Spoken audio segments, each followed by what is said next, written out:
el ciclo biológico y las características clínicas de las infecciones por usuarios intestinales en inmunocompetentes e inmunosuprimidos, de que conozcan el ciclo biológico y las características clínicas de infecciones por nematodos, sepsis y nematodos, conozcan el abordaje clínico, diagnóstico y terapéutico de las infecciones parasitarias. Comenzaremos hablando de los protozoarios. La mayor parte son amebas de vida libre o permanecen en el intestino como comensales. Debido a que están ahí, son anaerobios facultativos. Usualmente se alimentan por fagocitosis. Su reproducción, en el caso de los inmunocompetentes, acuérdense, es por fisión binaria prácticamente en todos, y en los inmunosuprimidos vamos a ver que hay diferencias. Se van a formar quistes, todos van a formar quistes, que es la forma de supervivencia, todos los parásitos, de estos parásitos. Son cosas generales para entenderlo siempre. Acá tenemos, vamos a hablar de la entamoeba histolítica. Acá tenemos una ameba, ¿no? Acá tenemos sus características, ¿no? Su núcleo con un núcleo central y las vacuolas. ¿Okay? Avanzamos. La entamoeba es un problema de salud pública global, especialmente en países de bajos recursos, ¿no? Que afecta principalmente a 400 millones de personas, ¿no? Que representa el 12% de la población mundial. De ellas, 40.000 a 110.000 muertes son producidas por ameba. Existe una variedad que es la entamoeba dispar, ¿no? Que también está presente en zonas de alta prevalencia. Aproximadamente 10% de las personas con entamoeba histolítica son asintomáticos, son portadores asintomáticos. No son portadores sanos, son portadores asintomáticos. Porque la ameba histolítica siempre es patogénica, ¿no? Entonces, las infecciones por amebiasis en los países europeos y América del Norte es rara. Generalmente es producida por los PAC. Entonces, en ese sentido, hay que diferenciar la dispar de histolítica, porque la histolítica es la patogénica. En el caso de la ameba, se transmite principalmente por la ruta fecal-oral, ¿ya? Por ingesta de alimentos con heces contaminados con heces, ¿no? Eso es lo importante que hay que tener en cuenta. Cobra mucha importancia el hecho de los manipuladores de alimentos. Y aquí la pregunta que les hago: ¿cuántas enfermedades por manipuladores de alimentos conocen?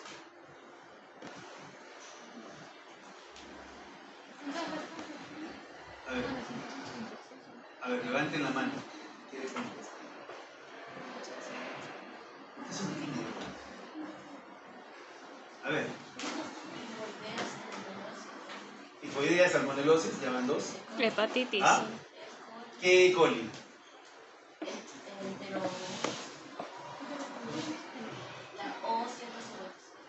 Esa es una. La enterotoxicénica también puede ser otra. ¿Qué más? Shigella. ¿Qué más?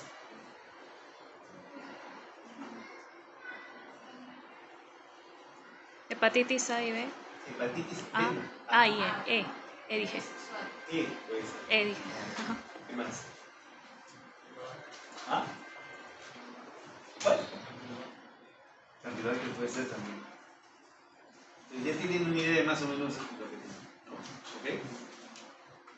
Entonces es importante tener en cuenta ese detalle. ¿Ok? Entonces ese es el tema. ¿Ok? Los portadores de quistes son las principales formas. Generalmente, miren, estas enfermedades van a eliminar el trofozoito y el trofozoito se va a morir en el medio ambiente, ¿no? Usualmente el problema es el quiste. Métanse eso en la cabeza para que no se confundan. El quiste es el principal problema de transmisión, ¿no? Las epidemias se producen por aguas residuales sin tratar.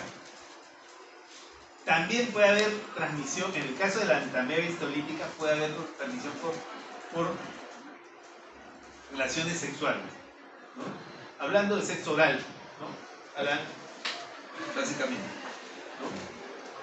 Bueno, los grupos de alto riesgo van a ser viajeros, inmigrantes, trabajadores migrantes, refugiados, personas inmunocomprometidas, individuos con instituciones mentales, personas que están institucionalizadas en cárceles o en centros de adaptación, y los niños en guarderías también. Las infecciones más severas van a ocurrir en niños pequeños, en mujeres embarazadas, personas con desnutrición y con personas que tienen algún tipo de inmunosupresión. En el caso de SIDA no es un mayor problema, es tal como la población general. Y acá viene la situación que quiero que entiendan, ¿ya? Y es esta de acá. Para que vayan durmiendo. Casiano, ¿no? Sí. Dame el número. 1, 2, 3, 4.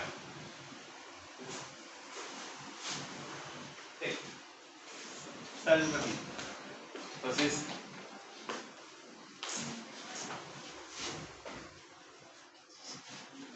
¿cómo te llamas? ¿Ah? Fabiola. ¿Cuál es la forma infectante del parásito?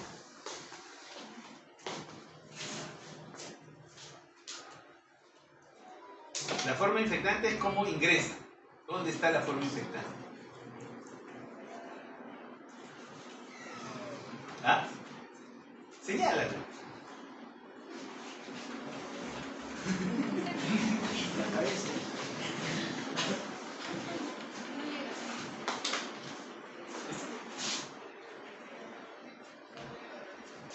¿Dónde está la forma infectante? Señálalo. No llegas. ¿Esta? ¿O sea, ingresa por el cerebro? Ya. ¿Y qué cosa dice acá? Quistes maduros. Esa es la forma infectante. ¿Ya? Ahora, ¿cuál es la forma como ingresa el organismo en el cuerpo? ¿Y cuál es la forma diagnóstica?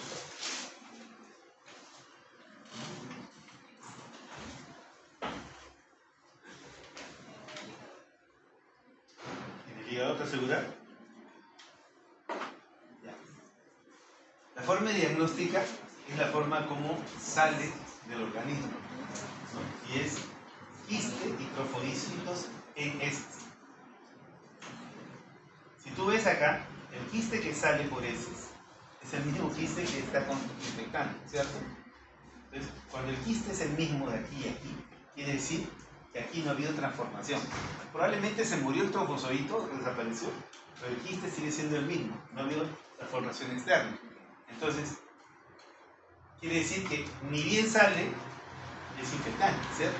Por lógica, sigue siendo infectante. Eso es lo primero que hay que tener en cuenta. Lo otro que hay que tener en cuenta es la forma de reproducción. Ahí tenemos el quiste arriba, al trofozoito. Miren, el trofozoito se divide, ¿ya? Pero en ningún momento no va a formar gametocintos. Pues es una división de tipo binario.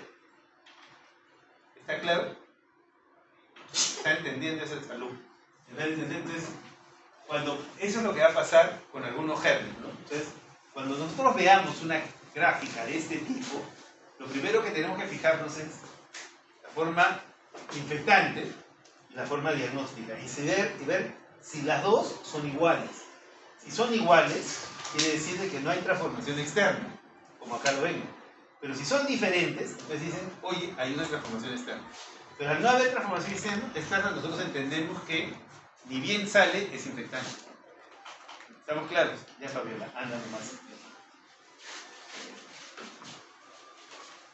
Y en cuanto a la división, vamos a fijarnos ahí el ciclo evolutivo, en la división cómo se produce. Y vemos G final. Entonces, eso es lo que pasa con amebo. Entonces, la persona enferma elimina las amebas amebas y quistes se eliminan por heces, que eso es lo que vamos a ver nosotros en el microscopio. La ameba va a ser destruida en el medio ambiente, no va a soportar el medio ambiente porque es un parásito obligado al intestino. Pero el quiste sí es la forma como se va a perpetuar. Pero inmediatamente que sale puede infectar a otra persona. La persona ingiere los quistes van a viajar hasta... ¿Qué zona es esta? Colon ascendente. Colon proximal, o colon ascendente o ilium terminal. Ahí es donde se va a desenquistar y el parásito o se va a quedar se va a ubicar ahí, ¿no? Se va a quedar allí, o por vía hematógena, ¿no? O por vía porta, va a al hígado, donde puede producir abscesos o puede viajar a pulmones o muy rara vez al cerebro. Eso es lo que usualmente va a ser la ameba.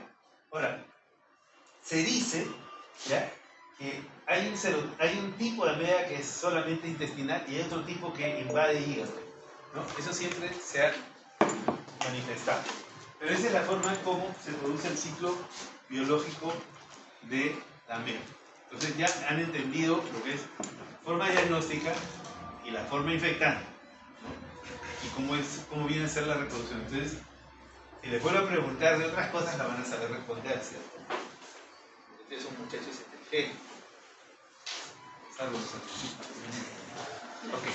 Patogénesis. La ectamesia salítica tiene un ciclo de vida que incluye etapas de trofozoito, prequiste, quiste y metaquiste, siendo los quistes resistentes al ácido gástrico las formas infectantes más importantes. Una vez ingeridos, se van a activar en el intestino delgado, los multiplican y forman nuevos trofozoitos. Esta ameba puede dañar tejidos humanos, particularmente la mucosa intestinal, y el hígado, ¿no? Ahora, hay varios factores de virulencia que van a facilitar la colonización y el daño, eso es cierto, ¿no? Y el tropismo también pareciera que, pero eso es algo que todavía está por estudiarse. Los trofozoitos requieren un ambiente con bacterias para adherirse y penetrar en la célula del huésped, provocando una respuesta inmune que resulta en necrosis tisular. ¿Qué va a aparecer? La ameba se va a rodear de bacterias, ¿no?, para poder invadir. De esa manera evade la respuesta inmunológica. Hay formas como la ameba evade, por eso es que ustedes van a ver que en la amoebiasis no hay mucho proceso inflamatorio en las muestras de tejido, ¿no? Van a haber invasión y poca manifestación inflamatoria. Acá vemos una ameba, ¿no?, como le dice, un núcleo único, su nucleolo central, y estas vacuolas. En las vacuolas, aquí en esta gráfica, ¿no?, tenemos que en las vacuolas hay eritrocitos. Entonces, esto nos indica que es un germen patogénico, ¿no? Identifica a la ectameba y, o sea, y si tenemos eritrocitos, entonces ya estamos identificando de que la ameba siempre es patógena, ¿no? Acá conquista. Manifestaciones clínicas son amplias, desde el portador asintomático, que usualmente lo vamos a ver en zonas endémicas, por ejemplo, en México, que es una zona endémica de ameba, vamos a ver mucho más portadores asintomáticos y vamos a ver mucha manipulación de alimentos. En Ecuador también se refiere, según la literatura que he visto ahorita, que hablaba mucho de Ecuador. Y en otras zonas donde hay mucho manipulador de alimentos, en nuestro país podría haber, ¿no? Entonces, en la India no hay. Entonces, lo que hay que identificar son a los portadores de ameba para tratarlos, que son asintomáticos. El cuadro más común es el cuadro de la disentería amebiana, que es poco distinguible de las disenterías bacterianas. Fabiola, dame un número. ¿Tú eres Fabiola? Ah, me dicen que cambió de doblete la Fabiola y se ha puesto a pasar. Fabiola, dame un número. 1, 2, 3, 4, 5, 6, 7, 8. ¿Cómo te llamas? Sí. ¿Cómo? Reed. A ver. ¿Cuántos gérmenes que producen disentería conoces? Dame uno. ¿Ah? Shigella. Dame otro.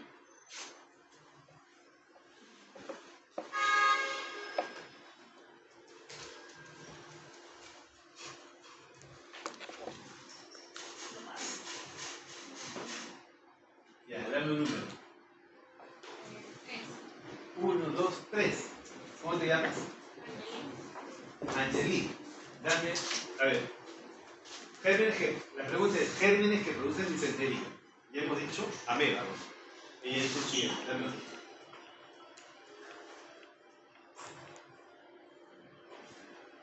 Con el que no tienen pierde. Hay uno con el que no tienen pierde. ¿Se lo dice? Dame uno. Saludas a un amigo. 3, 4, 5, 6, 7, 8, 9, tú. Dame. ¿Cómo te llamas? Mari. ¿Ah? ¿Cómo? Salmonela. ¿Qué tipo de salmonela?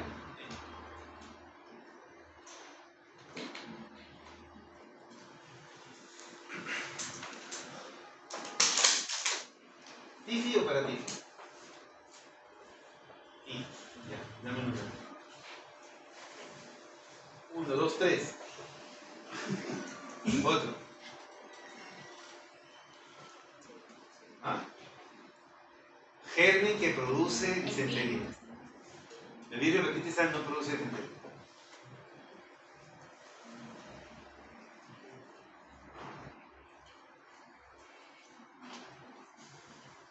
Produce problemas internos. Que tiene una toxina, que se la presta a otro, que se encarga de prestarle toxinas a todo el mundo, que es el terror de los niños, el terror de los pediatras. A ver, dame un número. 1, 2, 3, 4. Tú que estás azulito. El número que haya dado ellas, todos quieren. A ver, dame el papel. E. coli, ¿qué E. coli? Si invade tejidos, ¿cómo se llamaría el E. coli?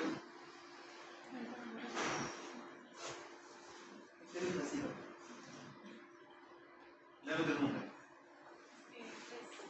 1, 2, 3. Todas las hileras salido, no sé por suerte. Se fue. Otro caso.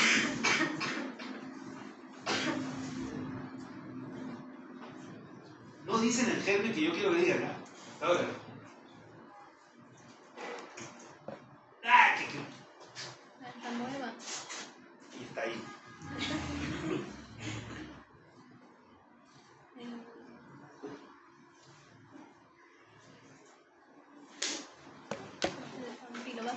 Campylobacter también. Yersinia también. ¿Qué más? ¿Ah? No se te agotan, no tienen que agotarse. Se van a estrellar cuando lo diga.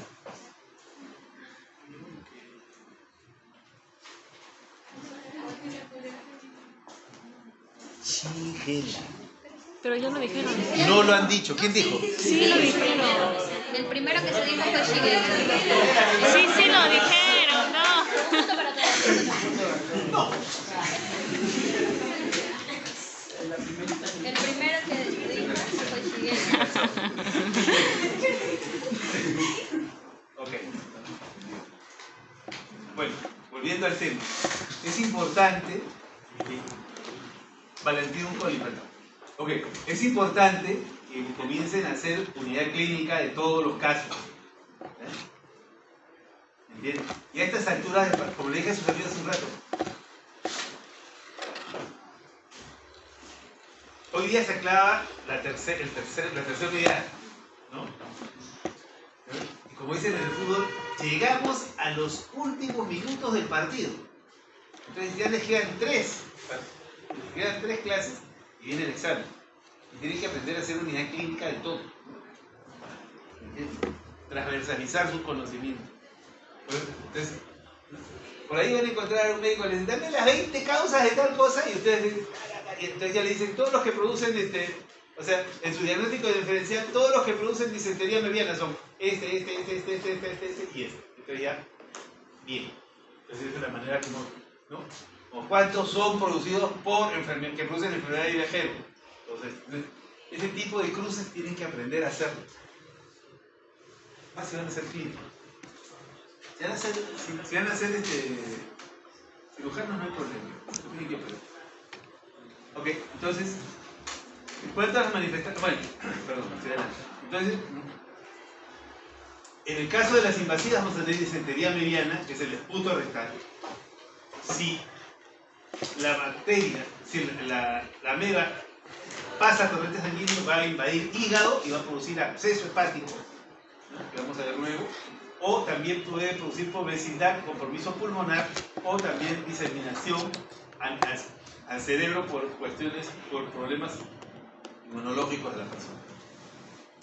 Las manifestaciones clínicas, miren, actualmente si se hace una colonoscopia vamos a encontrar úlceras pequeñas con bordes hiperémicos y una base necrótica, ¿no? La mucosa va a parecer normal porque hay poca inflamación o es difusa.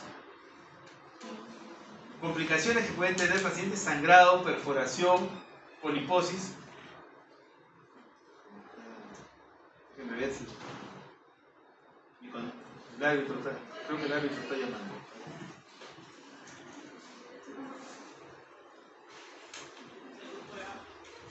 Ah, ya. Mi árbitro está. Ahí debe haber pasado. Entonces vamos a ver. Miren, el diagnóstico diferencial de colitis bacteriana: Shigella, Salmonella, Campylobacter, E. coli, Yersinia valentina. ¿Ya? Entonces acuérdense de esta línea de la diapositiva. Hallazgos quirúrgicos: vamos a tener úlceras planas, ovaladas sin ulceración. A la histología: úlceras en forma de matraz con infiltrado mixto e infiltración epitelial. En la colitis vamos a ver necrosis extensa, dilatación del colon y toxicidad sistémica grave. En algunos casos vamos a ver ameboma, que son acúmulos de amebas, ¿no? En un granuloma bebiano, en un granuloma. Eso nunca lo he visto, pero lo refiere la lectora con bastante frecuencia. Aquí en forma de perita estamos viendo una ameba, ¿ya? Una ameba, y dentro de ella un glóbulo rojo, ¿no? Hay otro acá más arriba. Acá está la ameba, este es el núcleo, ¿no? Pero acá vemos el glóbulo rojo digerido y acá vemos otro que ya está casi. Síntomas y hallazgos: diarrea, que es lo más frecuente, pero es una diarrea específica, que tiene características especiales. No es la diarrea abundante, acuosa, sino es una diarrea tipo esputo rectal. O sea, moco, pus y sangre.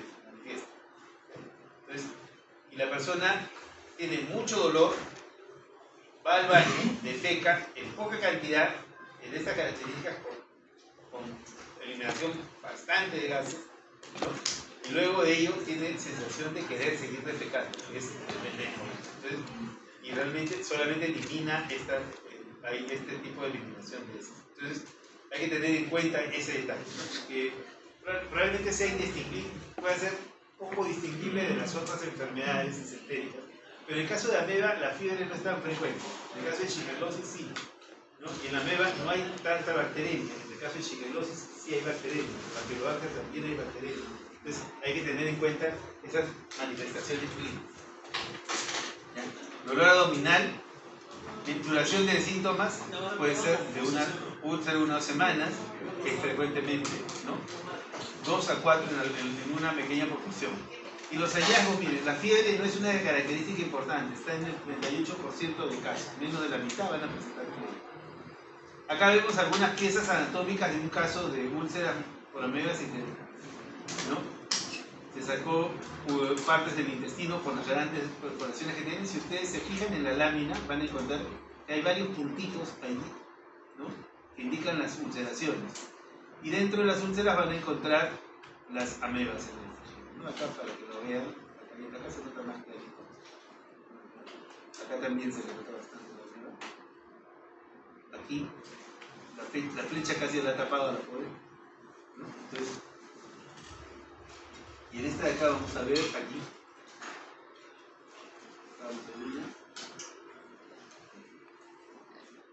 Acá hay la pieza anatómica también en lesiones úlceras puntiformes. Probablemente en la colonoscopía se logre ver eso. Acá lo también. No hay mucho infiltrado inflamatorio. Ahora hablemos del absceso hepático mediano. Los síntomas del absceso hepático mediano son dolor en el hipocondrio, Diarrea y disentería no es lo más frecuente, viene del 14 a 76%, el rango es bastante amplio. Pérdida de peso sí es importante, porque tenemos hasta el 50%. Tos es por vecindad, disnea también por vecindad puede presentarse, ¿no? La duración es casi similar, ¿no? Menos de 2 semanas, casi hasta el 66% de personas pueden presentar síntomas ya a las 2 semanas de infección. 2 a 4, y en algunos casos puede extenderse a mayor tiempo, ¿no? A cerca de 3 meses. En cuanto a los parámetros clínicos, vamos a ver, en los hallazgos físicos, primero vamos a tener la hepatomegalia, fiebre, en el caso de absceso hepático, fiebre sí es importante, ¿no? Y otras manifestaciones colaterales, como son manifestaciones respiratorias.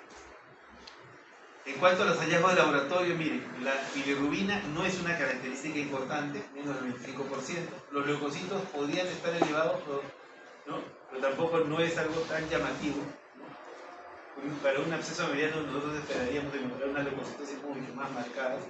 Las elevaciones de la transaminasa tampoco no es una característica muy saltante, menos del 50%. ¿no? La velocidad de cementación sí podría ayudarnos. Entonces la clínica y la clínica y los hallazgos de laboratorio son inespecíficos. La ecografía sí es de gran ayuda, acá la vemos. Y acá vemos en la tomografía. Nuevamente, acá tenemos un número mágico. ¿Se acuerdan? En el seminario, cuando preguntábamos cuál era la indicación quirúrgica del quiste hidratídico, ¿cuál era? Menos de 5. Indicación quirúrgica. Más de 5 centímetros de diámetro.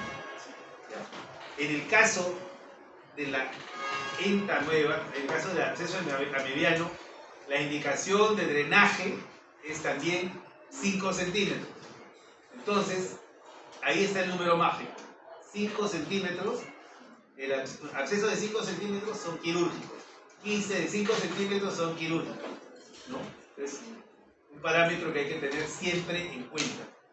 Menos de 5 centímetros es tratamiento médico únicamente y expectante, ¿no? Menos de 5, ¿no? Para las dos cosas, ¿ok? El absceso hepático amebiano, si no es controlado, ¿ya? Puede terminar abriéndose hacia el exterior, ¿no?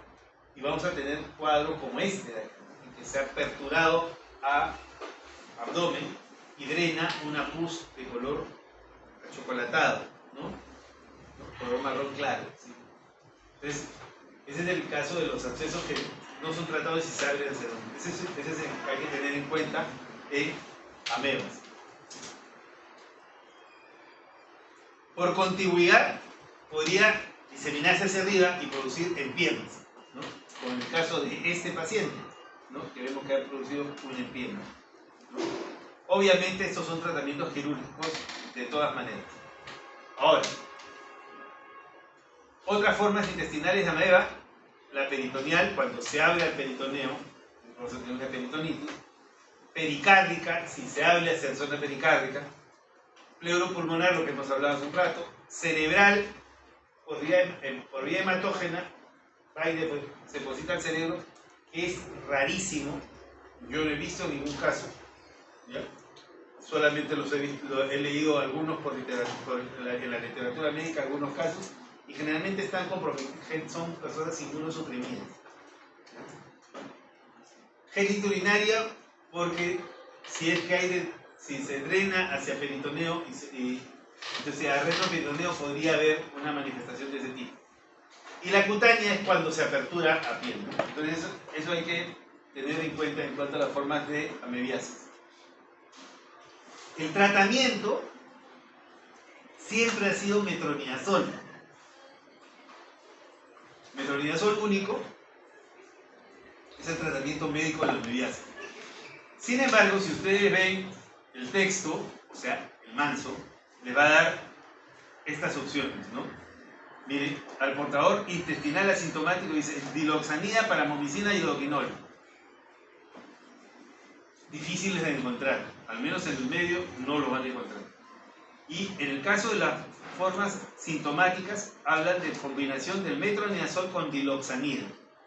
La diloxanida yo no la he encontrado, ¿no? Y usualmente a los pacientes con absceso mediano lo que le damos es tratamiento con metronidazol únicamente. ¿Ya? Hay que tener en cuenta ese detalle. Entonces, el metronidazol como tratamiento tanto para adultos como para niños. Sí, la dosis está bien. O sea, estos son los tratamientos recomendados en el texto, tanto para adultos como para niños. Pero les hago la salvedad esa de que la diloxanida que ellos comentan no se encuentra con facilidad. Para absceso, ya hemos hablado que el número mágico es 5 centímetros. Menos de 5 centímetros, tratamiento médico. Más de 5 centímetros, podría hacerse un drenaje quirúrgico, un drenaje guiado con aguja, que es un método que ya se utiliza bastante, o, bueno, hacer cirugía. ¿Ok? Entonces es importante, pero siempre hay tratamiento médico. Segundo germen, uno de los grandes problemas en nuestro país, y es el que ha causado muchos congresistas y padres de la patria y presidentes de la República. La Giardia lamblia. ¿Ya? Pues, la Giardia lamblia es otro protozoario que está asociado también a problemas de malnutrición y alteraciones en el desarrollo. ¿Ya? Y es un gran problema de salud. Entonces, ¿qué características tiene? Lo primero que vamos a ver, cuando vemos esta foto, fijémonos bien en el parásito. El parásito tiene una gran ventosa, ¿no? Esta ventosa le permite adherirse al ribete en cepillo y dañar el ribete en cepillo, ¿no? Porque a partir de ahí captura sus nutrientes. Lo otro es que tiene una gran cantidad de flagelos que le permiten un movimiento en tirabuzón en contra de la corriente, ¿ya? O sea, en contra de la motilidad intestinal. Entonces, ¿y eso para qué? Para que le permite estar ubicada en la zona del intestino proximal, ¿no? Porque la giardia tiene una preferencia por ambientes donde hay una gran cantidad de sales biliares, ¿ya? Y ese es el problema, obviamente. Entonces, y va a alterar la absorción intestinal en esa zona. Entonces, Giardia lamblia es como nosotros la conocemos en nuestro país. En otras partes la conocen como Giardia intestinal, ¿no? Y es un parásito muy frecuente en nosotros. Produce cuadros de Van der aportación asintomática, dice, hasta la diarrea persistente con mala absorción. El tema es que Giardia diagnosticada es patógena, ¿ya? Entonces, gérmenes que son siempre patógenos, Entamoeba histolítica, Giardia lamblia y Salmonella, cualquiera de sus especies, siempre son patógenos, ¿ya? Entonces hay que tener bien claro eso, ¿no? En niños, la infección crónica puede asociarse con retardo en el crecimiento y desarrollo, va a causar malabsorción intestinal significativa, incluso sin diarrea, ¿no? No se han identificado factores clásicos de virulencia, pero lo que sí tenemos que entender es que nosotros, ¿en qué casos debemos de sospechar giardiasis? Básicamente debemos de sospechar giardiasis en pacientes que, uno, tienen anemia, ¿no? Tienen anemia y tienen alteración en los parámetros hematológicos, ¿no? Por ejemplo, cuando actualmente es algo que se ve muy frecuentemente, cuando les hacen el hemograma automatizado, les ponen las constantes corpusculares, no sé si se han fijado.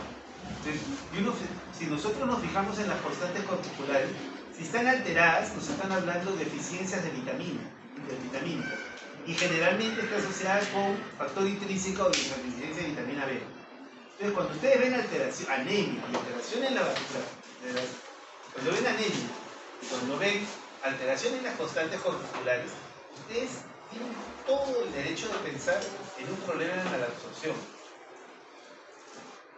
Entonces, si están pensando en un problema de alteración en la absorción, La pregunta siguiente que yo tengo que hacerle a la persona es si tiene episodios de diarrea, o cómo, ¿no? O fijarme si es que no ha tenido episodios de diarrea, ¿no? O si es un niño, si hay retardo en el crecimiento, ¿no? O si tenemos algo que se llama síndrome pelagroide, relacionado con pelagra. Pelagra es la enfermedad de las 3 D, ¿se acuerdan? Dermatitis, o sea, el orden es diarrea, dermatitis y demencia. Los problemas de enfermedad de las 3 D. Entonces, cuando estamos hablando de pelagra, estamos hablando de problemas serios de mala absorción. Entonces, en todos esos casos, ¿ya? Cuando yo le encuentro un agente común, lo primero que debo de pensar es en giardiasis. Entonces, ustedes preguntan sobre las heces, y si por ahí le dicen que en las heces elimina grasas, ¿no? Cuando hace la deposición ve que en el agua hay gotas de grasa, entonces uno también debe estar pensando que hay alteración de los pigmentos biliares. Entonces, todo eso lo lleva a uno a pensar de que hay algo en la zona del duodeno que está ocasionando el problema, ¿no? Y lo primero que tenemos que pensar es giardia, ¿no? Entonces, obviamente, ya con todos esos elementos ustedes le van a decir, oye, tratemos giardiasis. Tratemos giardiasis o busquemos quiste de giardia, que sería la forma como lo diagnosticaría. ¿Qué es lo que yo hago? No me voy a pensar mucho, tengo el diagnóstico casi claro y le doy tratamiento para giardiasis. ¿No? Le doy tratamiento, nada pierdo y más bien gano mucho. Entonces, le doy un tratamiento con metronidazol, que es tratamiento para giardiasis, y con eso trato de resolver el problema. Y ya después se evalúa. Bueno, o sea, ¿por qué? Porque hay que tratar a la persona, no hay que tratar el examen, ¿entiendes? Obviamente muchos tratan primero el examen y me piden unas pruebas de heces, las pruebas de heces salen negativas, luego van a poner las pruebas de heces, luego las negativas. Después de 3 pruebas, recién tienen la confirmación y después se ponen a tratarse. Pero ya han perdido tiempo valioso. Entonces, yo creo que mejor es trabajar como el cangrejo en esos casos, ir al revés y tratar primero y preguntar. Pero bueno, son cuestiones clínicas de manejo, ¿no? Aparte que los pacientes pagan nuestras consultas y eso los mismos, así que nosotros tenemos que tratar a los pacientes, ¿no? Pero bueno, es mi forma de pensar. Entonces, Fabiola, dame un número de Fabiola.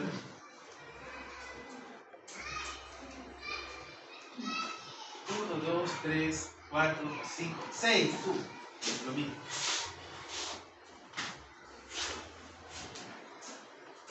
Sí, si eres allá, no te voy a cargar hasta allá. Ok. A ver, explícanos.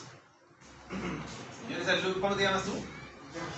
Jefferson nos va a explicar cuál es la forma infectante de la llave. Forma infectante, Miguel.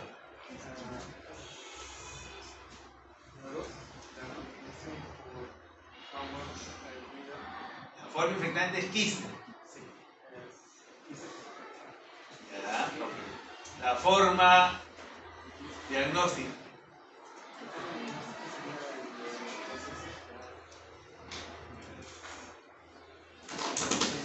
Trofozoito y quiste. Okay. ¿Existe alguna modificación externa?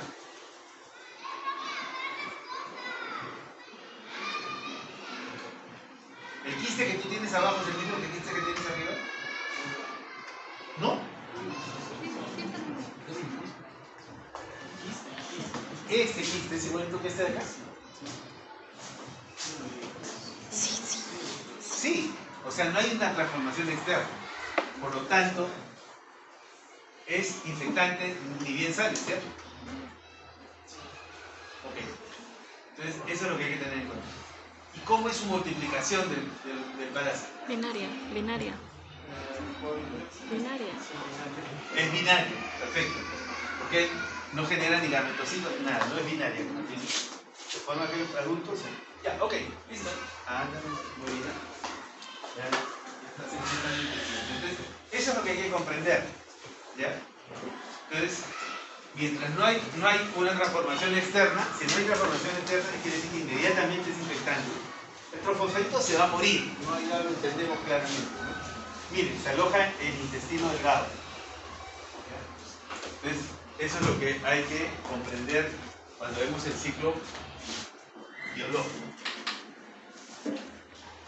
Epidemiología se transmite por ingestión de quistes a través del agua de alimentos, por contacto directo de persona a persona. Bastan de 10 a 100 quistes para iniciar la infección, ¿no? El ciclo se desarrolla en el intestino delgado, la prevalencia durante la infancia es alta y después cae en la adolescencia, ¿no? Bueno, ese es en zonas urbanas básicamente. En zonas rurales es alta. Está asociada con hipoglobulinemia, deficiencia de vitaminas, ¿no?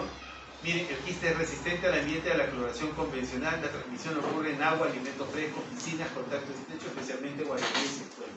O sea, eso hay que tener en cuenta con respecto al quiste.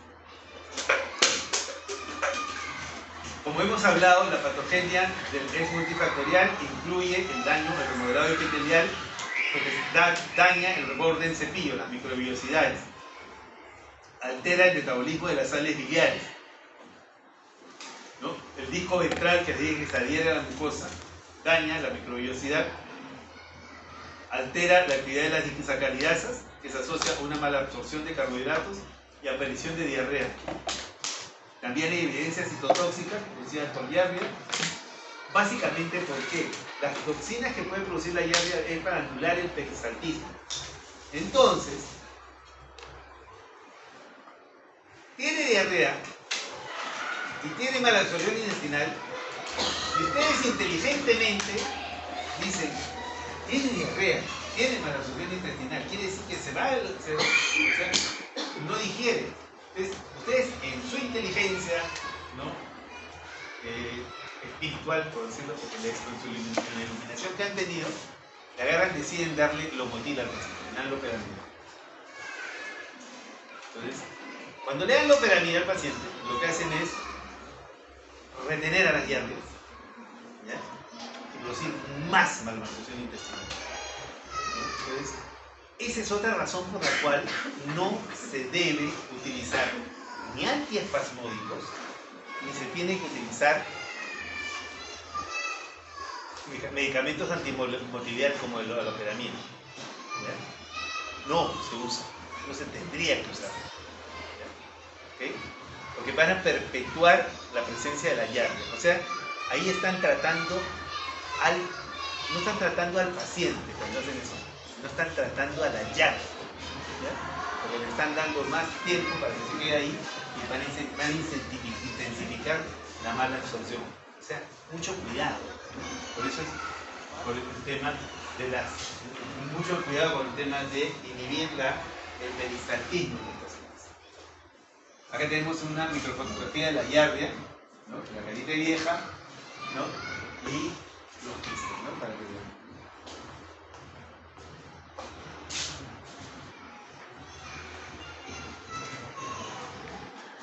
Manifestaciones clínicas, ya hablamos.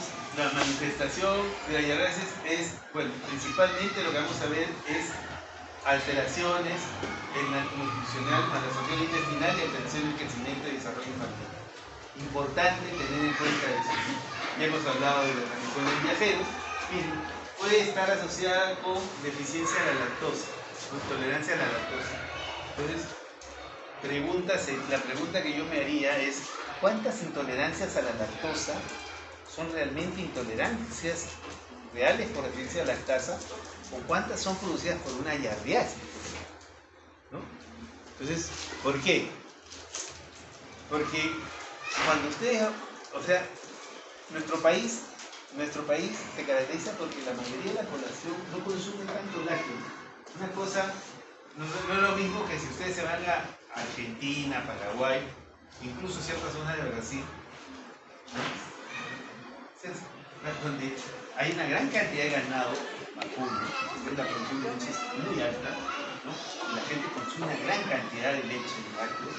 Entonces, los niveles de intolerancia son muy pocos comparativamente con los niveles de intolerancia que tiene la población peruana, ¿no? Entonces, en los últimos años, ¿no? aparte de hacer no sé qué vericuetos que hacen no los hematólogos, sino los expertos en anemia, no sé, modificarle los dinteles de anemia a los peruanos. Aparte de eso, por ahí se dice de que nosotros genéticamente heredamos una intolerancia a la lactosa, lo cual puede ser cierto, no deja de ser cierto porque casi el peruano no consume leche, consume muy poco, ¿no? Pero digo, ¿cuánto es eso? ¿Y cuánto es intolerancia producida por efectos de malabsorción por hierro? Nadie lo ha investigado. Investigarlo sería una cosa muy interesante, pero para investigarlo eso se necesita bastante recursos. Pero no sé si todavía los científicos, los expertos del ministerio todavía lo vienen a analizar. Esa es una cosa que me preocupa a mí. Entonces, los antecedentes siempre, ¿no? O sea, cuando vemos manifestaciones clínicas, como les he dicho, hay que pensar siempre en Giardia, y la prueba que tenemos que hacer es evaluación de quistes. Ahora, pruebas inmunológicas no son tan buenas. Las pruebas de antígenos tampoco lo son más hechas en investigación, y las pruebas moleculares son bastante costosas y solamente las están utilizando en investigación. Probablemente en el futuro se utilicen con más, porque hablemos de los temas de film array para evaluar parásitos intestinales. El tratamiento, por suerte, es un tratamiento bastante sencillo. Es el metronidazol, ¿no? La duración del tratamiento es de 7 días, pero puede extenderse a 14. La idea es garantizar de que la persona responda al tratamiento y deje de tener el problema de la mala absorción intestinal. Ahora, si hay deficiencia en la lactosa, esta puede persistir algunos días, pero en esos casos se le puede facilitar utilizando lactasa, ¿no? La lactasa es un producto que se puede utilizar y se podría manejar en esas situaciones. Pero bueno, entonces eso es lo que hay que tener con respecto allá, ¿ya? Entonces, Balantidium coli. Jonathan, ¿cómo te llamas? Jeffrey. Dame un número. 100. 5, tú. ¿Cómo te llamas? Diego, doctor. Diego. Ya, a ver, explícame. La forma infectante. La forma infectante es el quiste. Quiste. Perfecto. La diagnóstica. La diagnóstica. Quiste también. Quiste y trofozoito, acuérdate. Quiste y Están esas. Quiste y trofozoito. ¿Y qué tipo de división tiene? Tiene una división binaria. Binaria. Ya, ok. ¿Existe modificación externa? No. No existe modificación. Ya, gracias. Ok, entonces ingresa por vía oral, baja al colon, ¿no? Se aloja en colon, y la sintomatología del Balantidium es muy parecida. La sintomatología es muy parecida a la ameba. Es muy parecida, solo que no produce ni absceso hepático, ni absceso pulmonar, no es una manifestación del Balantidium. En cuanto a la manifestación, los cuadros que tienes es al portador sano, que es asintomático realmente la palabra, ¿no? El crónico, que tiene episodios de diarrea y estreñimiento, ¿bien? Y la forma disentérica aguda. Esos crónicos que tienen episodios de diarrea y estreñimiento generalmente son habitantes de zonas endémicas o zonas donde hay proliferación de Balantidium, que dicen que tienen una etapa de diarrea que dura unos cuantos días, desaparece y después viene el estreñimiento y después viene un tiempo vuelve a aparecer la diarrea. Eso se ve en las personas que están alrededor de las zonas endémicas.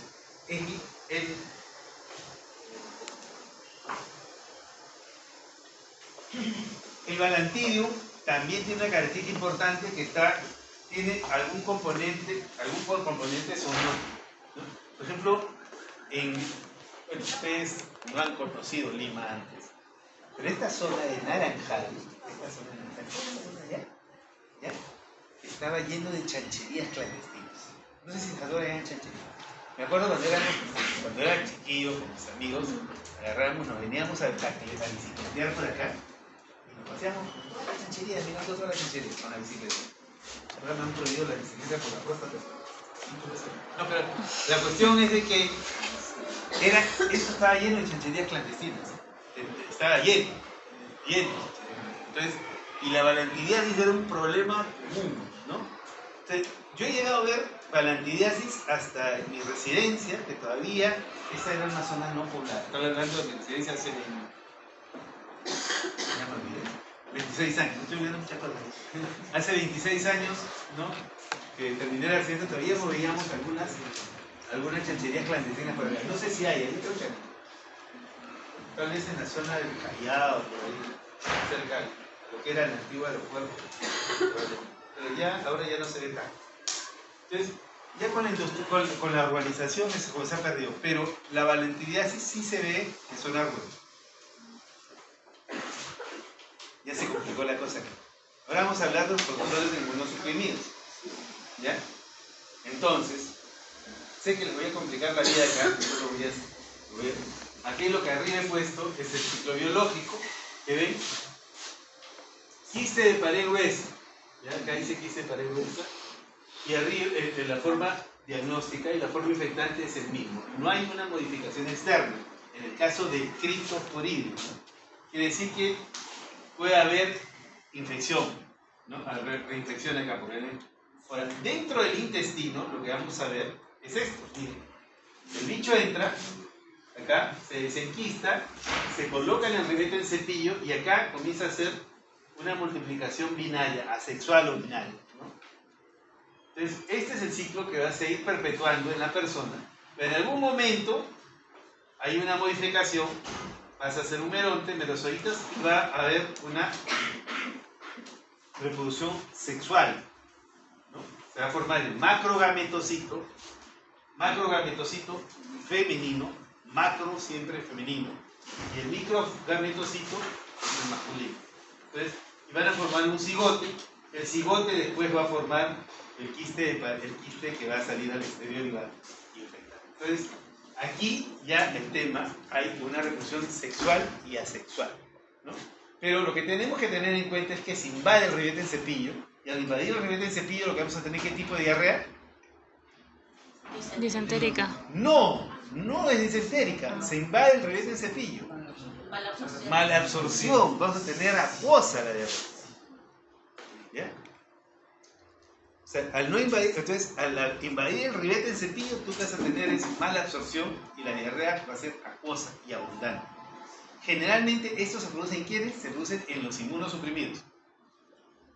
¿Ya? O sea, es una enfermedad predominante de inmunosuprimidos.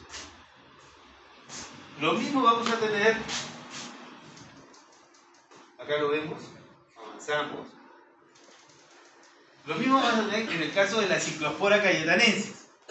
¿Ya? Pero en el caso de la Cyclospora cayetanensis, mira, tenemos excreción de quistes no esporulados. Y arriba tenemos ingestión de quistes o quistes esporulados. ¿Hay modificación externa? Sí. Al haber modificación externa quiere decir que esta persona no se puede autoinfectar, ¿no? ¿Ok? Modificación externa. Pero igual, a nivel al interior del intestino, lo que vamos a tener es la invasión del enterocito, ¿no? Y lo que vamos a tener es una alteración de la absorción intestinal y vamos a tener una diarrea, ¿no? Un cuadro de diarrea abundante. No tan manifiesta como la otra, pero sí vamos a tener diarrea abundante. Y aquí también estamos hablando de inmunosuprimido. Acá lo vemos, la Cyclospora cayetanensis. La Cystoisospora belli. ¿Ya? La Cystoisospora belli también, miren, elimina quistes en heces. ¿Ya? Hay modificación externa y lo que vamos a tener es quistes maduros con esporozoitos, que es lo que se ingiere, ¿no? O sea, aquí también hay modificación externa.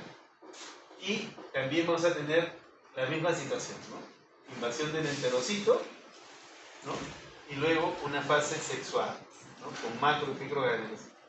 O sea, esta fase sexual la vamos a ver tanto en parásitos intestinales como en otros parásitos, ¿no? Otros parásitos, por ejemplo, los apicomplexas también van a tener una situación muy parecida. Ya cuando hablemos de apicomplexa ya lo vamos a recordar.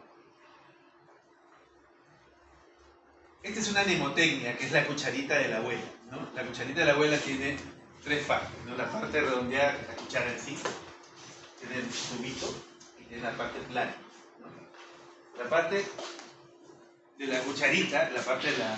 ¿no? Corresponde a los gusanos redondeados, que son la fasciola, el esquistosoma y el paragonimus, ¿no? Que son los tremátodos, ¿no? Los redondeados son los tremátodos. Los cilíndricos son todos los helmintos, que están el ascaris, el anquilostoma y el mecato, hasta el enterobius también podría ser. Y los gusanos planos están abajo, que son los platelmintos, que son las tenias y los difilobótricos, ¿no? Todas las tenias y los difilobótricos son los gusanos. Entonces, comenzamos por el ascaris. El ascaris es un nemátodo. ¿Lo tiene que ver? Diego, ¿no? Sí. Dame un número, Diego. 1. Pégale, mala gente. 1. Así, teledirigido para ti. Ya, a ver. ¿Cómo te llamas? ¿Ah? Catherine. Ya, a ver, cuéntame. Siento y escucho. La forma infectante.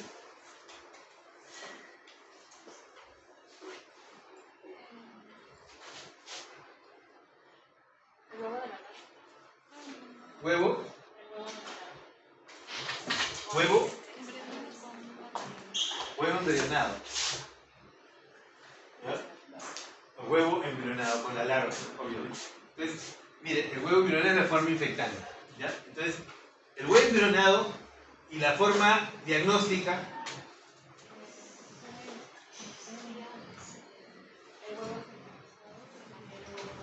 Fertilizado y no fertilizado. Ahora, si elimina los gusanos, también podríamos ver las formas adultas en algunos casos con poliparasitosis. ¿Hay modificación externa? Sí. ¿Quiere decir que hay autoinfestación? No. El ascaris no tiene autoinfestación, porque tiene que modificarse externamente. ¿Entienden? Ok, eso es importante tenerlo en cuenta. O sea, no hay... Ya, siéntate. Okay, eso es importante tener en cuenta, porque si hay modificación externa, quiere decir, si yo tengo sexo oral, entonces no me voy a contagiar. De eso. ¿Ok? Pero ya bueno. Entonces el ingreso es por vía oral. El ascaris ingresa por vía oral, y creo que vayan siguiendo el puntero, ¿ya? Vamos a ver. El ascaris ingresa por vía oral. Desciende hasta el intestino. Estamos acá, ¿ya? De aquí ingresa por vía hematógena, ¿ya? Por vía hematógena va a viajar hacia pulmones, por vía hematógena, a pulmones. En pulmones va a perforar el alveolo.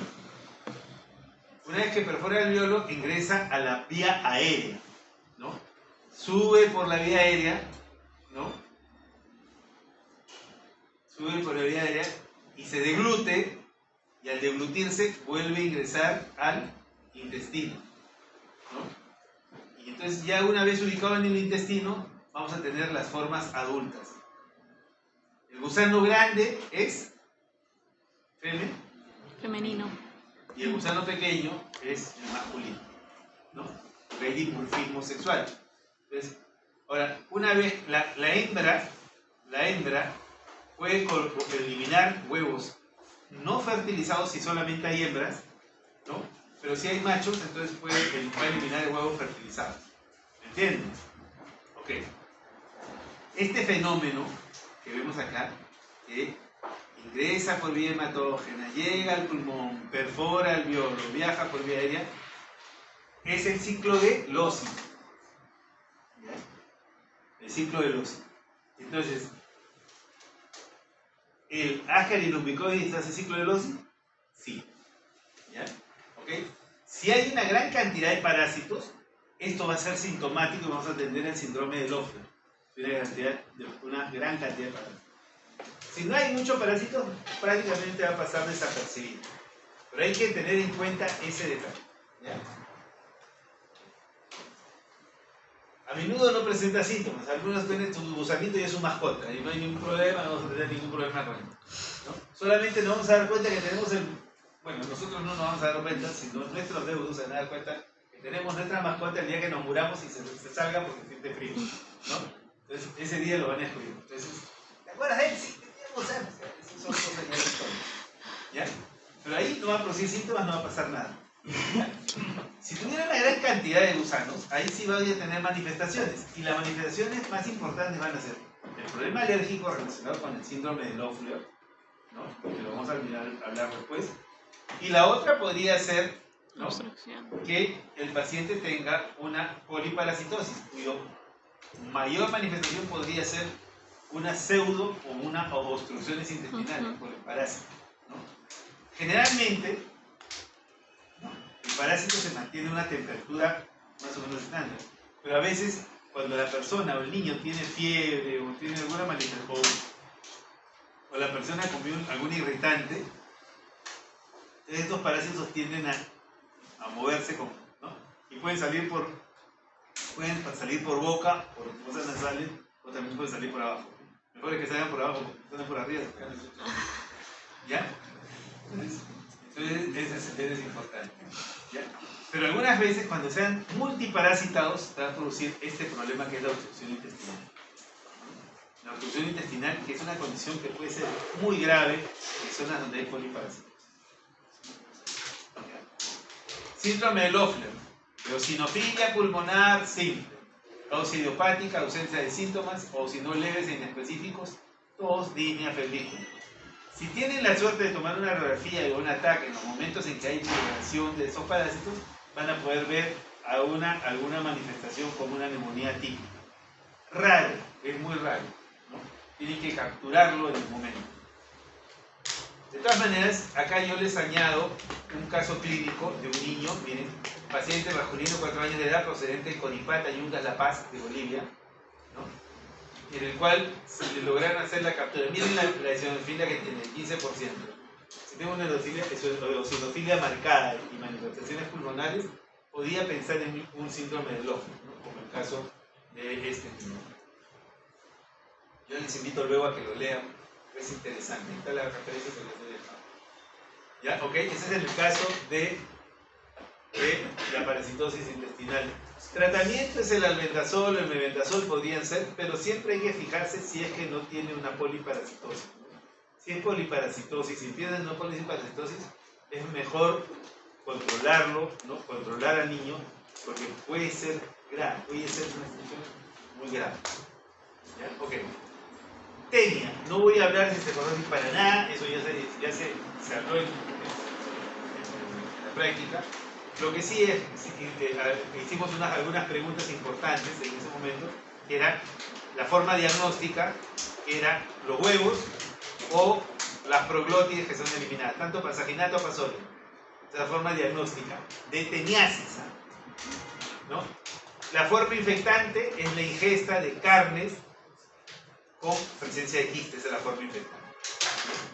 Entonces, la tenia se va a alojar en el intestino grueso. ¿Ok? Ahí tenemos ya el detalle. Ahora, los hospederos intermediarios van a ser los animales, ¿no?, el ganado básicamente. ¿Ya? En el caso bovino, para el caso de la saginata, y en el cerdo es el asolio, ¿no?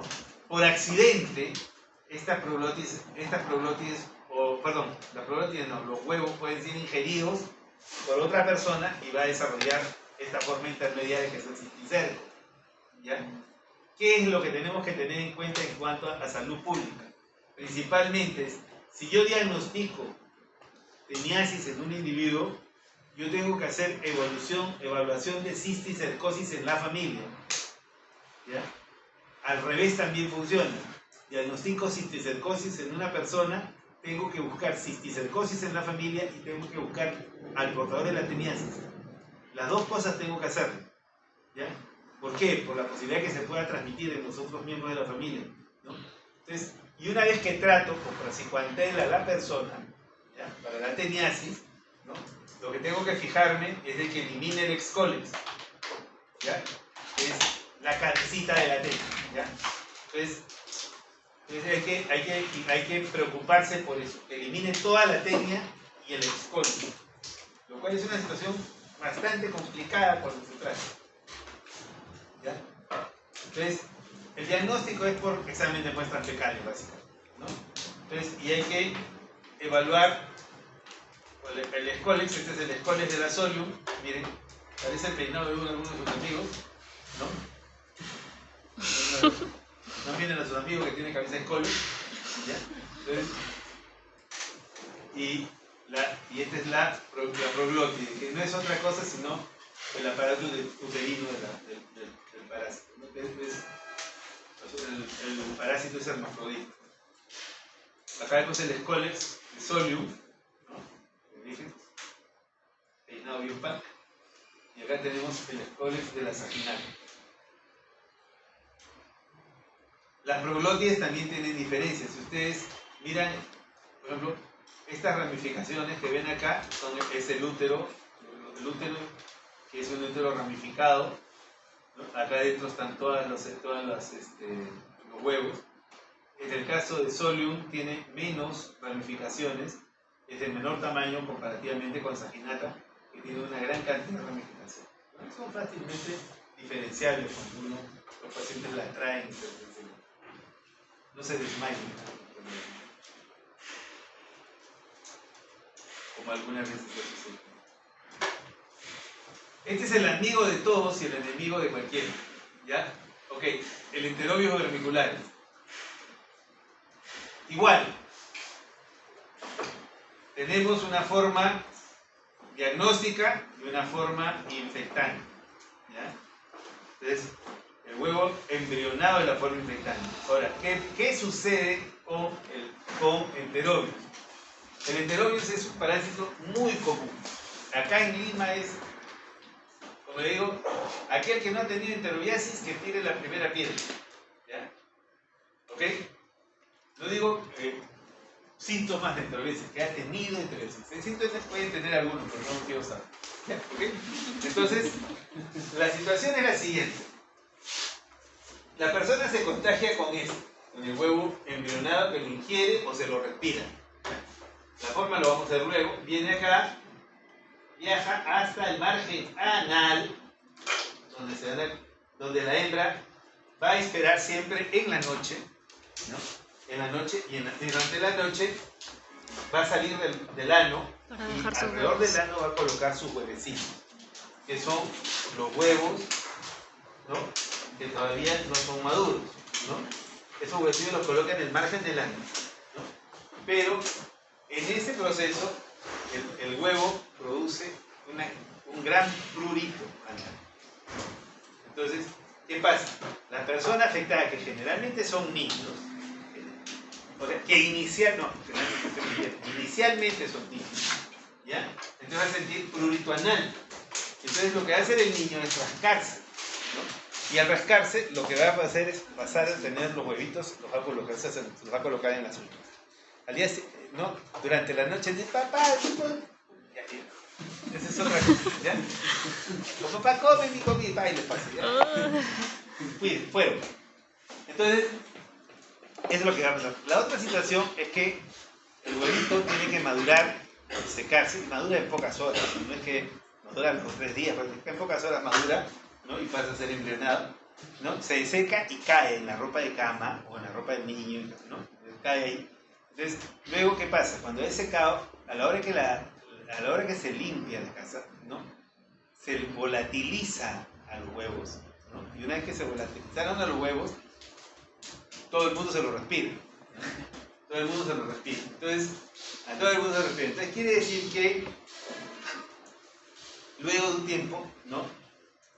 No solamente el niño tendrá que tener prurito, sino todos van a tener prurito, o la mayoría va a tener prurito. Entonces, ese es el detalle importante que hay que tener en cuenta, que es una enfermedad familiar o del entorno. Pero así como se enferma el entorno, también se enferma el nido, incluida la profesora y todos los demás, ¿ya? Entonces, ¿qué sucede? muchas veces no se dice, pues nadie lo dice, ¿no? Pero cuando el niño va al nido, se contagia los otros miembros, los otros los otros amiguitos, ¿no? Y se lo lleva a casa. Así que todos felices y contentos porque al final a todo el mundo le pica y nadie lo dice. ¿Ya? Entonces, ese es el problema serio.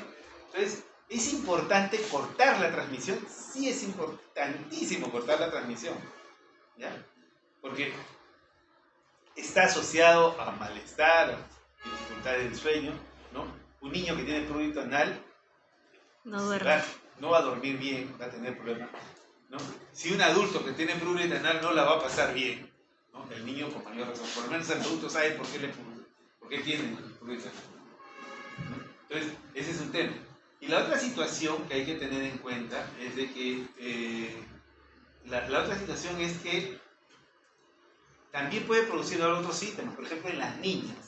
En las niñas lo que va a producir es que muchas veces la niña va a contaminar la vagina, entonces se va a tener síntomas vaginales, ¿no? Algunas veces tienen descenso, otras tienen prurito vaginal, a veces tienen, por tanto se han rascado que se han producido inflamación y pequeños sangrados. Y a veces la mamá viene espantada, ¿no? La mamá viene espantada pensando que su niña tiene unas conductas impropias, que no, está picando por expulsión, nada más, ¿no?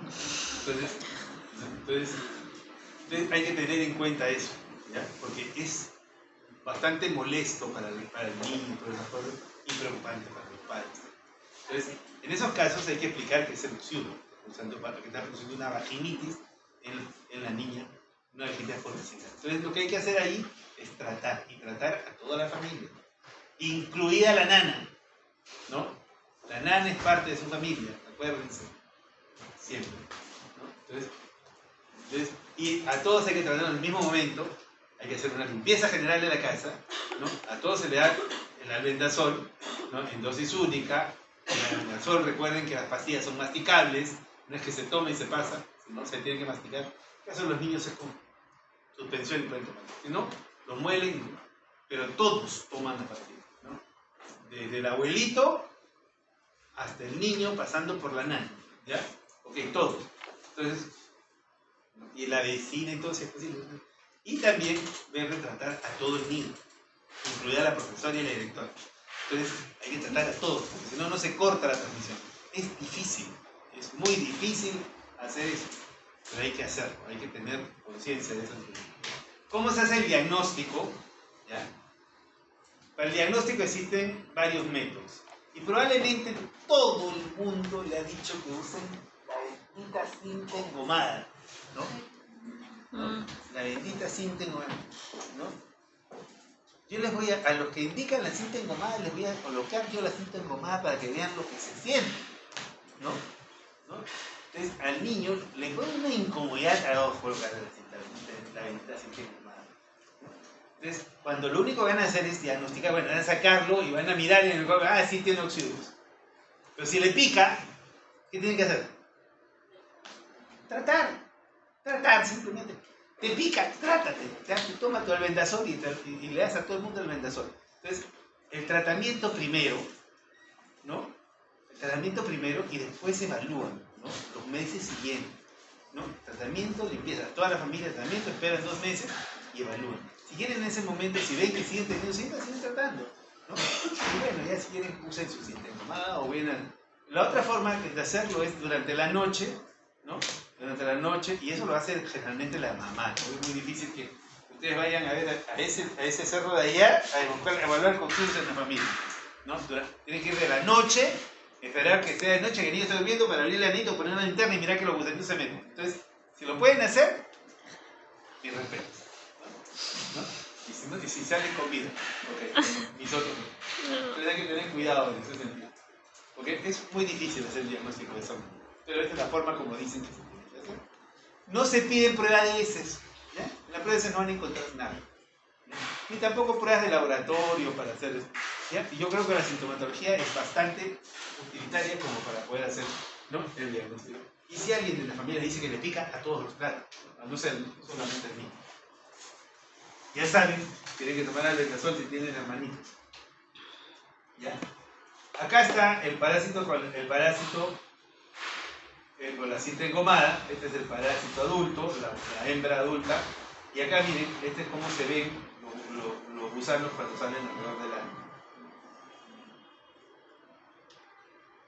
Prurito anal, ya lo hemos hablado, pasamos de largo y avanzamos y vemos a este que es el peor de todos. Este es el peor porque el más agresivo de todos. Este es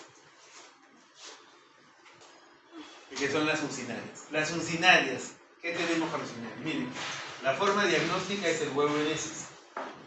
¿Ya? Huevo en heces es la forma diagnóstica. La forma infectante es la larva filariforme, que se encuentra en el suelo. ¿Ya? La uncinaria no se traga, se encuentra en el suelo. ¿Ya?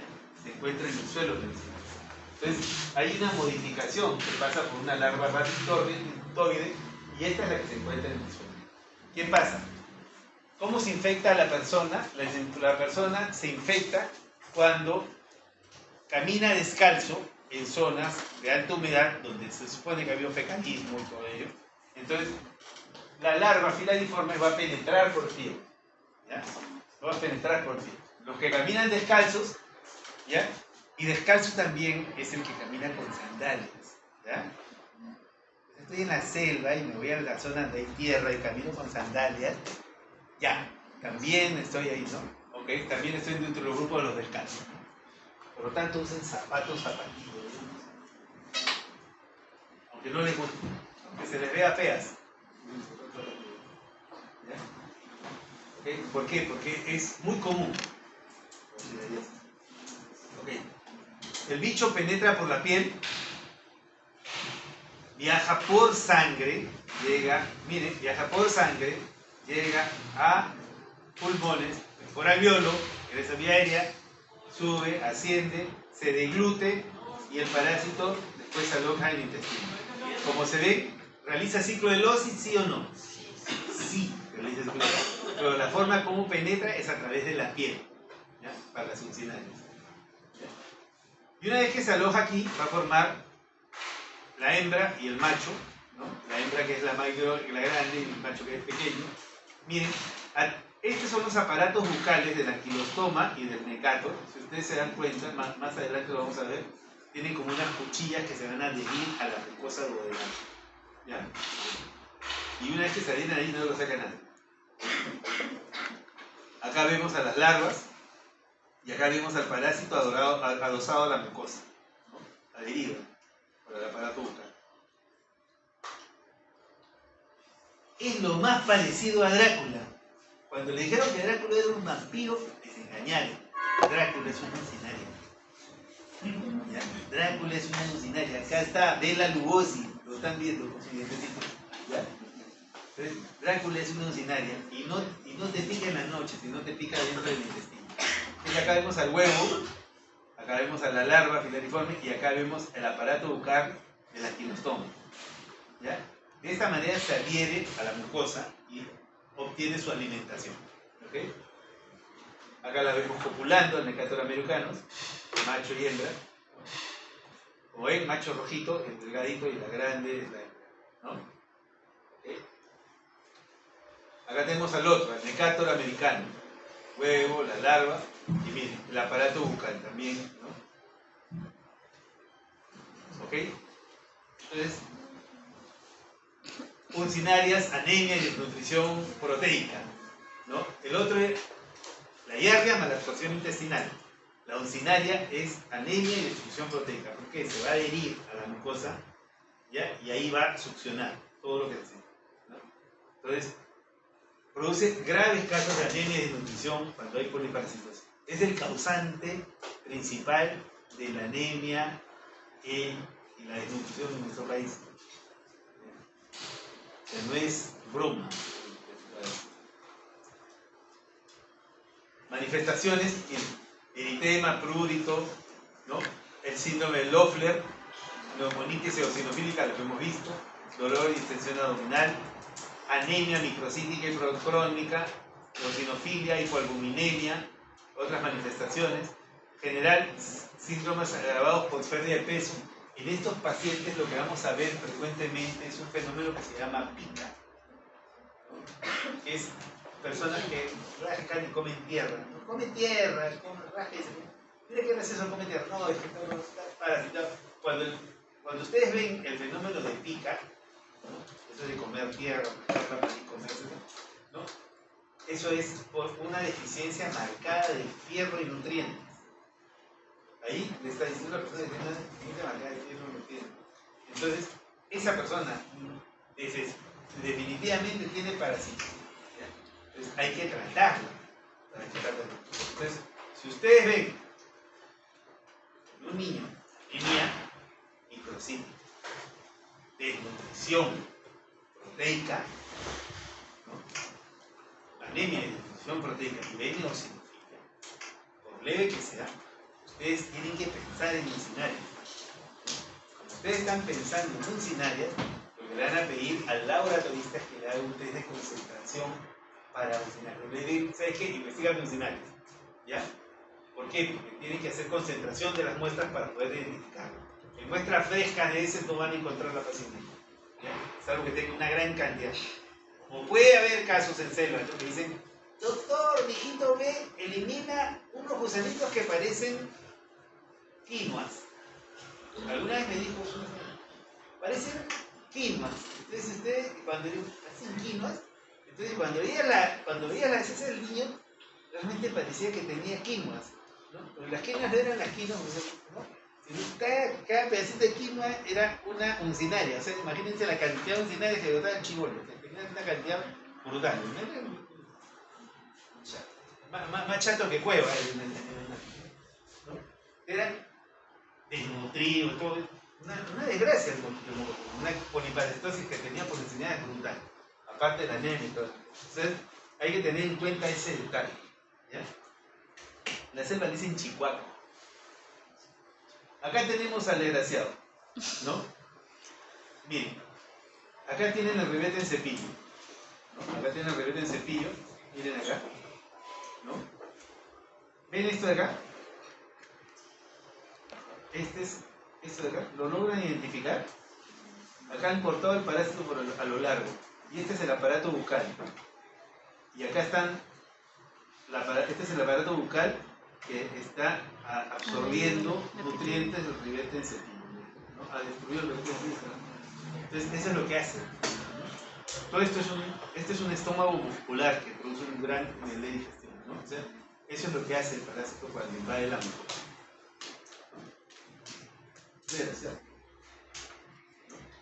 Entonces, diagnóstico por medio de concentración de heces, ¿no?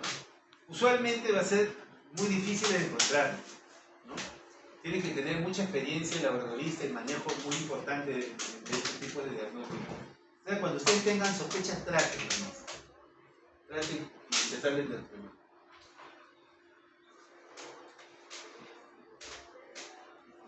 Gusanos planos, ya hemos hablado de tenias, ahora vamos a hablar de los Diphyllobotrium. El Diphyllobotrium tiene su huevo no embrionado. Miren cómo se infecta la persona comiendo pescado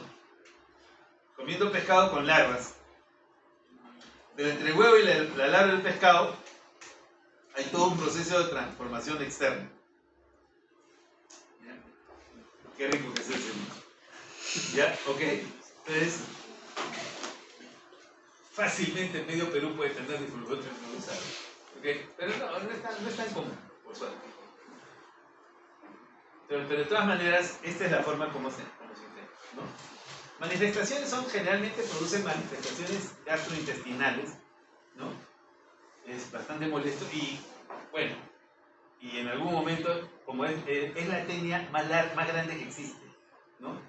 Tiene hasta 10, 12 metros, llega a medir.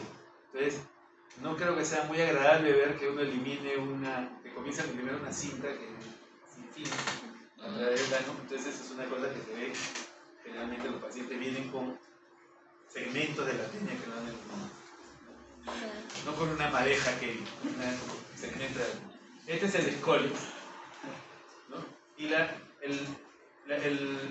forma es más acintado, más delgadito, ¿no? Y las escoles no son diferenciales, no son En el caso de la solio, en la saginata, son segmentos que salen. En el caso de la saginata recta, esos son en el caso de ellos. En el caso del Difulobotrus van a ver que elimina una tenia muy, muy larga.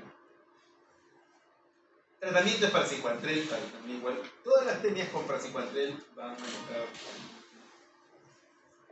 Fasciola. Para terminar, fasciola. Fasciola, ¿no? Entonces, la fasciola tiene la forma infectante, es el huevo no embrionado, la forma infectante. Perdón. Stop. Ya alcanzó el hilo más. La forma diagnóstica es el huevo no embrionado. ¿Ya? Que la persona elimina por eso. ¿Ya?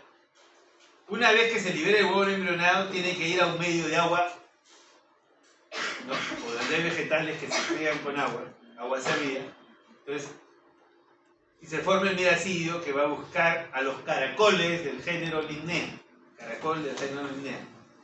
Parasita al caracol y dentro del caracol se van a producir esta transformación del esporoquiste redia hasta la cercaria, ¿no? Es esta que parece un corazoncito que tiene una colita.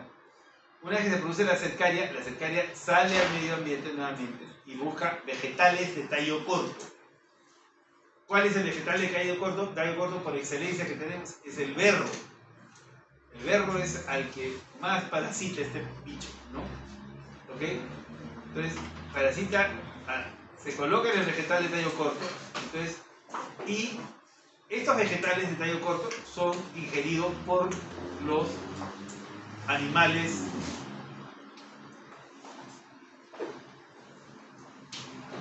¿cómo se llama la animal que come vegetales? Herbívoro.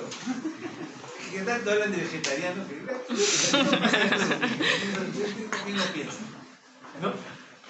Los animales herbívoros, el herbívoro se contamina, ¿no? Que es el huésped definitivo, se contamina de el parásito. Y el ser humano, ¿cómo se contagia? Por accidente. Se vuelve un herbívoro más, ¿no? Va de la tía veneno, pide su emoliente con todas el emoliente con todos sus pénteras, como dice si no, pide emoliente, échale verde, le dicen, ¿no? Échale verde le dicen Al emoliente. Y lo toman bien verde con ese, porque el emolientero le echa berro, ¿no? Pero si no limpió bien el berro va con cercaria. Ingresa. Entonces ingresa la cercaria, ¿ya? Al intestino. Ingresa al intestino. Acá en el intestino va a ser una cosa, un fenómeno importante. Va a perforar el intestino. Lo va a perforar. No va a circulación, sino perfora y va a peritoneo, la cavidad peritoneal. De ahí busca la cápsula hepática y la perfora y penetra el hígado. ¿Ya? O sea, intestino, perfora, busca el hígado, pum, lo perfora y se dirige a la vía biliar. ¿Ya? Y ahí se queda, y ahí aloja a la forma adulta del parásito. Pregunta, ¿realiza ciclo de Loos? No. El ciclo de Loos es hematógeno, alveolo, perfora alveolo, respiratoria, se traga, ese ciclo de Loos. En este caso no hace ciclo de Loos, sino perfora intestino, cavidad peritoneal, en ningún momento entra la vía hematógena, en temática, cavidad peritoneal, perfora cláusula de Gleason, entra hígado, busca vía biliar y se aloja ahí. ¿Se dan cuenta? No hay ciclo de Loos. Sin embargo, ese proceso ocasiona que tenga una gran eosinofilia. Es el parásito que más hiperosinofilia produce. Si ustedes ven una hiperosinofilia marcada, ¿no? Piensen en este parásito. Pueden pensar los demás también, pero más piensen en este parásito. Si viene de zona ganadera, piénsenlo con mayor detalle, ¿no? Piénsenlo más con mayor detalle, ¿no? ¿Ok? Eso es importante tener en cuenta. ¿Qué otra característica vamos a tener? En ese proceso de perforación de intestino y peritoneo y hepático, podría entrar, si es una gran invasión, lo que vamos a poder tener es una peritonitis. Entonces, ¿que podía producir una peritonitis? Sí, se podía producir una peritonitis y podía producir, o sea, una peritonitis asociada a una eosinofilia. Entonces, si viene una peritonitis de causa no determinada y viene eosinofilia o hipereosinofilia, pueden pensar en fasciola. Pueden pensar. Si viene zona aérea, que tiene razón. La otra situación importante que tienen que tener en cuenta es de que el parásito va a vía biliar y se aloja ahí. Al alojarse en vía biliar va a producir niveles variables de ictericia, ¿no? Una ictericia que sube y que baja, o que no es estable. Entonces, cuando ven ictericia o niveles variables o hiperbilirrubinemia, ¿no? Variable, y tienen eosinofilia, piensen en fasciola. Últimamente hay una situación muy interesante que nos sucedió hace 2 o 3 años. Nos ha sucedido de que alguien que hace diagnóstico de fasciola con relativa frecuencia son los que hacen CEPRE. Eso me olvidé de decir del grupo anterior. Los que hacen CEPRE a veces entran a vía biliar y encuentran las formas adultas, ¿no? Entonces, es llamativo, ¿no?, que encuentren fasciolas, ¿no? Y entonces el diagnóstico lo hacen por formas adultas a través de la CEPRE, que no es una forma habitual de hacer diagnóstico, pero actualmente con los métodos nuevos que hay se puede hacer, ¿no? Y no se va a dedicar el gastroenterólogo a sacar fasciolas porque se le va a ir la vida en ello, ¿no? Solamente sirve puede ser un diagnóstico accidental en la CEPRE, ¿ya? Pero con lo que sí deben de ver ustedes es ictericia y eosinofilia, pensar en fasciola, que es un cuadro clínico común, ¿ya? Si hay fasciola, entonces el tratamiento es triclavendazol, ¿ya? Pero lo importante que hay que tener en cuenta es las posibles complicaciones, ¿no? Entonces, obstrucción de la vía biliar, eosinofilia, ¿no?, o peritonitis y eosinofilia para pensar en fasciola. Acá, esta es una caracterización clínica, esta es una tesis que hicieron, muy interesantísima, ¿no? Pero que quiero que miren acá en cuanto a frecuencia. Miren, los departamentos del Perú que tienen más fasciola son Ancash, Cajamarca y Junín. ¿Por qué se caracterizan esos departamentos? ¿Ah? No, son selvas. ¿Qué dónde es Ancash? ¿Qué Ancash? El que no tiene selva es Ancash. El otro día me he estado peleando con una ancashina porque me decía, ¿dónde está tu selva? No tienen selva. Junín, en cierta parte de Junín puede tener selva, pero ¿qué cosas son? Cajamarca, ¿pero qué son? Zonas ganaderas. Mira la sierra, que es ganadera. Son las zonas ganaderas. Donde hay zona ganadera, hay que pensar en fasciola. Ancash no tiene selva, ¿no? Puedo apostar. Tiene selva. ¿En qué vertiente está aquí? Sí, de vertiente occidental. Sí. Es una guercita que está ya dejando la reserva. No costó esfuerzo sacarlo de eso. Síntomas importantes: dolor abdominal, pérdida de peso. Miren, diarrea muy raro, fiebre muy raro, vómitos muy raros, ¿no? Entonces, los síntomas son muy en específico. Ok. Estas son las actividades recomendadas, ¿no? Básicamente, vean el CDC ahí, eso te va a servir siempre, ¿ya? Revisen. Cuando tengan dudas sobre los ciclos biológicos, entren a la página del CDC y busquen los parásitos. Hasta en español está como para que ya un poco más les siguen el parásito, pero ya entren ahí y revisen y no se olviden de hacer la lectura. Entonces, ahí está, ahí queda. El lunes es la práctica.